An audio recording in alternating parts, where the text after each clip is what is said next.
তারা আমাদের দশম গেটে আসতে চাচ্ছে, তাই না? আমরা আমাদের সর্বশেষ রক্তবিন্দু দিয়ে হলেও আমরা আমাদের অধিকার সংরক্ষণ করব ইনশাআল্লাহ।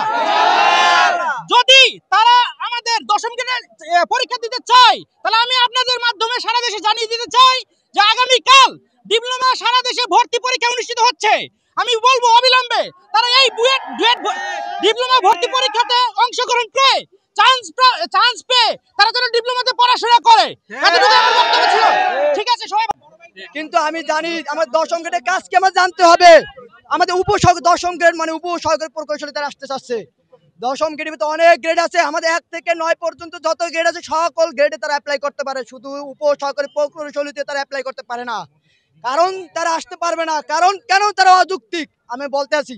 কারণ আমাদের যখন 4 বছরের কারিকুলাম থাকে, ওই 4 বছরের কারিকুলামে আমাদের 60% থাকে প্র্যাকটিক্যাল আর 40% থাকে থিওরি।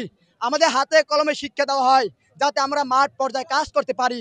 আর আমাদের উপসহকারী প্রকৌশলীরা আপনারা জানেন যে উপসহকারী প্রকৌশলীদের কাজই হলো মাঠ পর্যায়ে কাজ। তা আমরা হাতে কলমে কাজ আগে থেকে শিখে আসি, যার কারণে আমাদের মাঠ পর্যায়ে কাজে কোনো ভুল ত্রুটি হওয়ার সম্ভাবনা কম থাকে।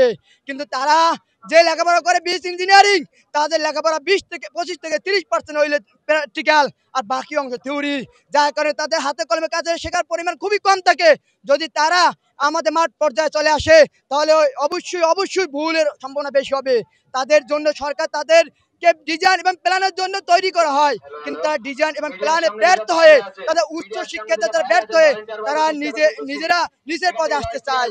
49টা সরকারি পলিটেকনিক, 600টা বেসরকারি পলিটেকনিক, 117টা পেশাদারী সংগঠন এনসিপি কে বয়কট ঘোষণা করেছে।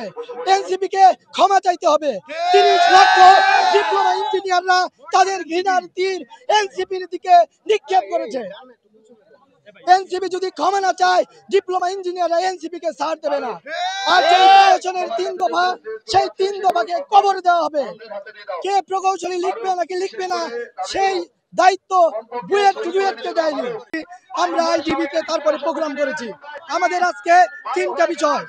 1 নম্বরে রংপুরে যে মব সৃষ্টি করা হয়েছে, সেই মব সন্ত্রাসী রকনুজ্জামানকে গ্রেপ্তার করতে হবে।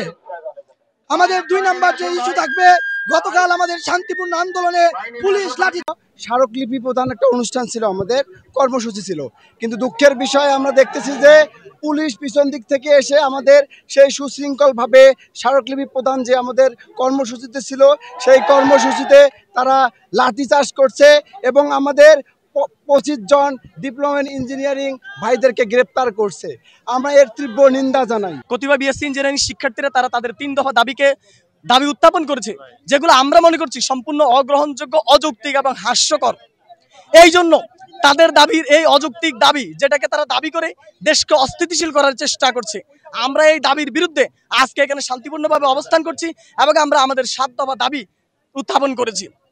আমরা মনে করি যে তাদের যে 3 দফা দাবি আছে, এই 3 দফা দাবির প্রত্যেকটা দফা দাবি ভিত্তিহীন এবং একটা দফা অন্য আরেকটা দফার সাথে অপোজ করে এক দফা আরেক দফার বিরুদ্ধে দাঁড়িয়ে যায়। সেই জন্য যেহেতু তাদের 3 দফা দাবি একটি আরেকটির বিরুদ্ধে, সেই জন্য আমরা মনে করি এই অযৌক্তিক, উচ্ছৃঙ্খল, বিশৃঙ্খল, অগ্রহণযোগ্য দাবির উপরে ভিত্তি করে তারা দেশকে অস্থিতিশীল করতে পারে না। সম্প্রতি আপনারা দেখেছেন রুয়েটের কতিপয় বিপদগামী শিক্ষার্থী কিভাবে দেশের জরুরি সেবার আওতাভুক্ত বিদ্যুৎ বিতরণকারী অফিস নেসকোর অফিসে গিয়ে তারা মব সৃষ্টি করে সেখানে দেশের বিদ্যুৎ সংযোগ বিচ্ছিন্ন করার অপচেষ্টা চালিয়েছে। আমরা মনে করি কোন বিএসসি ইঞ্জিনিয়ারিং শিক্ষার্থী যদি দেশপ্রেমিক হয়ে থাকে, তাহলে সে দেশের এই গুরুত্বপূর্ণ বিদ্যুৎ সংযোগ ব্যবস্থার উপরে আঘাত হানার চেষ্টা করতে পারে না।